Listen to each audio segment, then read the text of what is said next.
¿Qué tal, amigos del Mirador? Estamos aquí en el edificio 2 de Humanidades en el CISAN con la doctora Tigau, quien nos va a hablar hoy sobre el tema de la frontera, y precisamente porque es un tema muy importante para México con la cuestión de todo lo que pasa y no pasa. ¿Qué tal? Bienvenida, Muchas doctora. gracias por la invitación. Pues quisiera comenzar hablando sobre este tema. ¿Se va a cerrar la frontera? ¿No se va a cerrar la frontera? ¿Qué está sucediendo allí? Bueno, hay dos fronteras, ¿no? México tiene solamente dos fronteras, la del norte y la del sur. Al contrario del cierre de la frontera, a partir del 24 de abril, creo, se introdujo esta figura de visitante regional que deja que los migrantes o personas que vienen del Triángulo Norte puedan circular libremente por el sur de México. Entonces eso es todo lo contrario de la frontera. Ahora, la frontera norte tampoco parece ser que se vaya a cerrar como tal, porque pues por la frontera pasan muchas cosas, personas, bienes, mercancías, y está en el interés de Estados Unidos también que esas mercancías lleguen. Ahora, que si, aunque no se cierre, hay un manejo diferente de la frontera en nuestros días, ¿no? Las fronteras no solamente son manejadas a través de los estados hoy en día, hay una externalización del control de las fronteras, entonces mucha gente interviene en ese control de la frontera, como son las organizaciones internacionales, las ONGs, obviamente pues los que guían a los migrantes de forma ilegal, ¿no? Los narcotraficantes, los polleros. Entonces hay mucha gente que maneja la frontera. Como hay tanta gente, es difícil decir para un estado ya cerramos la frontera.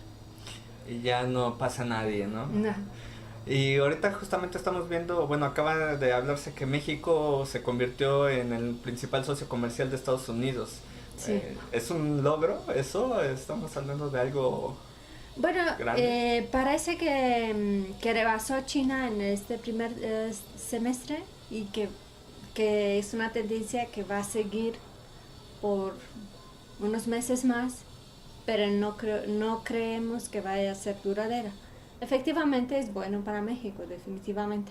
Ahora, mucho de este comercio también son, por ejemplo, empresarios que tienen, estadounidenses que tienen sus empresas en México. Entonces, es muy difícil desglosar cuánto de ese comercio realmente pertenece a México y cuánto no, porque hay muchas empresas transnacionales. Cuando, por ejemplo, hablamos del superávit de México y que hay muchas exportaciones de México a Estados Unidos, no sabemos cuántas realmente son de México o son empresarios que son de Estados Unidos con una empresa mexicana. Claro, hay una cuestión aquí que quisiera puntualizar porque así como es qué tipo de migrantes quiere cada uno de los países, también quiénes son dentro de los países los que rechazan a esos migrantes. Porque, por ejemplo, voy a poner un ejemplo de Sudamérica en estos momentos con el tema de Venezuela, donde de pronto varios países que antes eran aliados, antes todos luchaban por el mismo tema sobre la no intervención, de pronto todos ahora se volcaron contra Venezuela y todos dijeron sí que haya intervención dentro de Venezuela, pero no es el pueblo, sino que son los gobiernos los que de pronto, que en este auge de la derecha latinoamericana, de pronto entran y empiezan a pedirlo, pero la sociedad lo rechaza y dice, no, ¿cómo puede ser? Entonces realmente este cierre de fronteras se podría decir que es también que va a continuar, porque parece ser que muchos países latinoamericanos van a regresar otra vez a sus gobiernos de izquierda y entonces otra vez las políticas van a volver a cambiar. Bueno, hay dos fenómenos vinculados. Uno es el fortalecimiento de las fronteras en esta nueva época, nueva etapa de la globalización. Repensar la regionalización, repensar los límites de la Unión Europea, repensar cómo los estados vuelven a tener su papel central o por lo menos fortalecerse un poco más. Bueno, ahora, tú hablas de los gobiernos de derecha, de izquierda, ahora lo que tenemos es un auge del populismo a nivel internacional, que sí corresponde a cierta parte de la población que no está contenta con la globalización.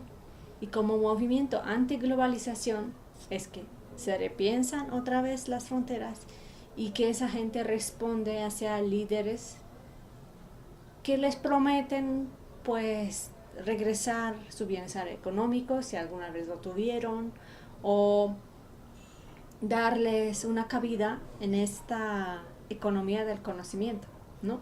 Por mucho tiempo dijimos que lo que realmente iba a hacer que un país progrese era la economía del conocimiento. Pero ¿qué ocurre en la economía del conocimiento? Que no todos están capacitados para trabajar en la economía del conocimiento. Los trabajadores que son de calificaciones bajas o intermedias, no se identifican, no tienen buenos trabajos, pierden sus trabajos, nunca los consiguen en esa economía del conocimiento.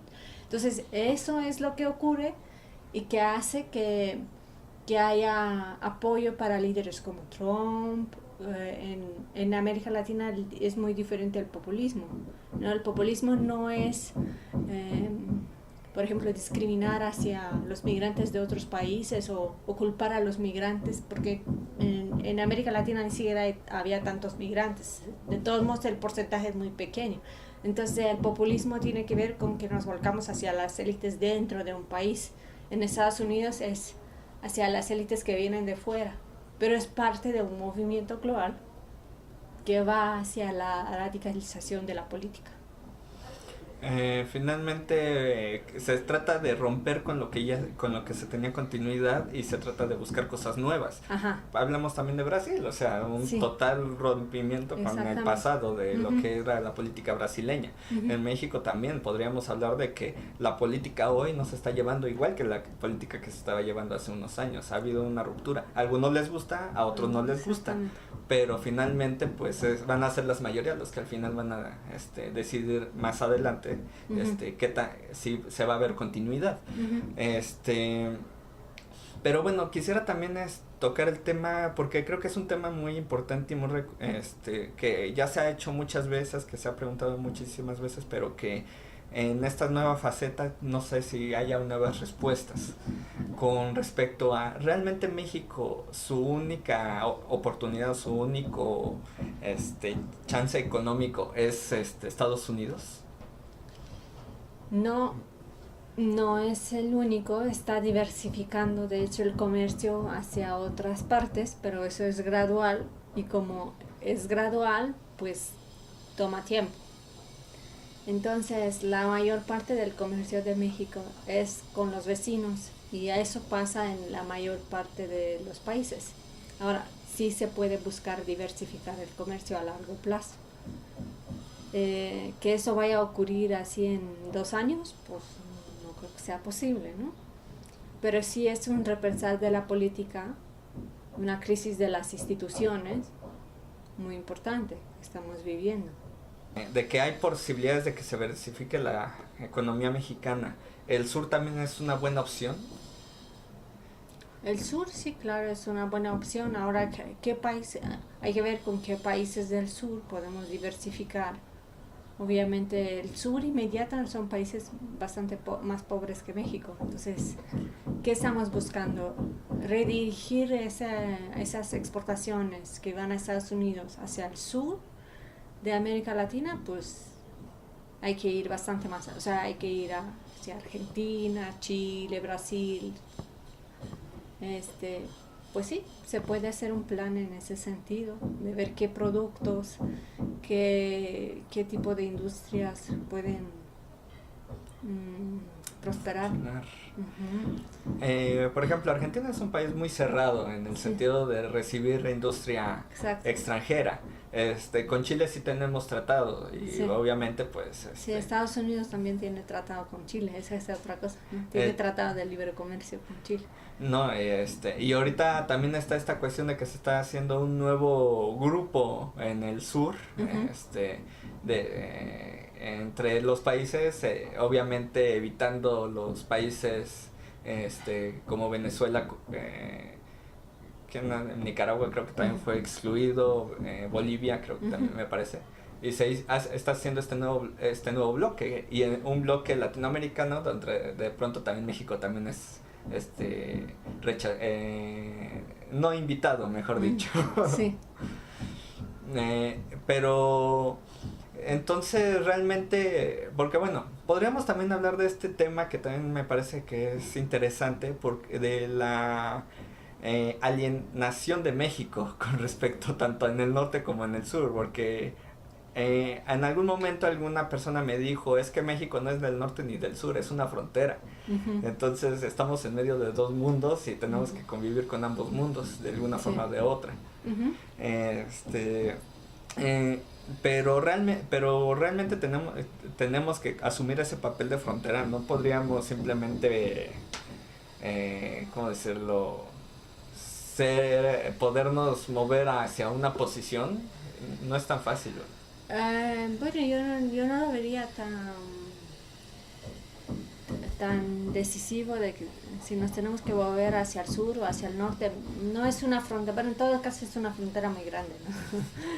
Sí, es que es una frontera, no lo había pensado así, pero efectivamente es parte de América Latina y de América del Norte también, tenemos mucho en común. Entonces yo diría que esa puede ser una posibilidad de aprovechar una postura doble en donde pues es una identidad compartida con el sur y con el norte. Eso se puede aprovechar en las negociaciones, puede servir de puentes, no tiene que situarse en algún punto en particular y volver a la geografía en el sentido de delimitar estrictamente los países y volver al nacionalismo. Eso es muy peligroso. Entonces lo que tenemos que hacer es más bien generar diálogos. Tratar de aprovechar esta oportunidad de estar en medio de ambos mundos. Claro, geográficamente eso es muy bueno. Estamos en una posición, de hecho hace algunos meses también entrevisté en la embajada de Rusia al encargado de la sección económica de la embajada. Uh-huh. Y él me comentaba que efectivamente el comercio con Estados Unidos es inevitable, o sea, todos los países tienen comercio con sus vecinos y es uh-huh. necesario, no solamente es imposible evitarlo, sino que es necesario, porque uh-huh. pues son los que nos quedan más cerca y son con los que directamente podemos confrontarnos uh-huh. en la cuestión económica. Pero bueno, tendríamos que terminar esta transmisión ya en unos minutos. Me gustaría si nos pudieras dar alguna conclusión. En términos de un nuevo momento, digamos, yo creo que lo que se tiene que buscar, más bien tenemos que reflexionar sobre volver a involucrar a los especialistas en negociación, expertos en política económica, para dar voz a estas visiones que van desde el largo plazo en la investigación e involucrarlas en el ámbito político, ¿no? Vemos el surgimiento de líderes que no necesariamente toman en cuenta esta base del conocimiento científico, y eso no es necesariamente bueno, porque sí hay experiencias buenas y malas en la historia económica y política, y retomar esas experiencias sí sirven para evitar cometer errores, digamos. Esa es mi conclusión. Ya que vengo desde una experiencia donde viví el comunismo por 13 años y siento que sí se puede retomar de estas experiencias que ha habido del socialismo, de los movimientos de derecha en otras partes, para ver dónde estuvo bien y dónde estuvo mal en ese punto de la historia. Podemos ser más sabios al fin de cuentas. Finalmente es un tema que también hemos hablado mucho en este programa, que es no olvidar la historia y aprender de ella, uh-huh. porque eso pues obviamente nos hará evitar los errores del pasado, como uh-huh. nos dice la doctora. Y bueno, pues te agradezco mucho que hayas estado con nosotros. Gracias. Y bueno, amigos del Mirador, pues los estamos viendo para la siguiente semana. Buenas tardes.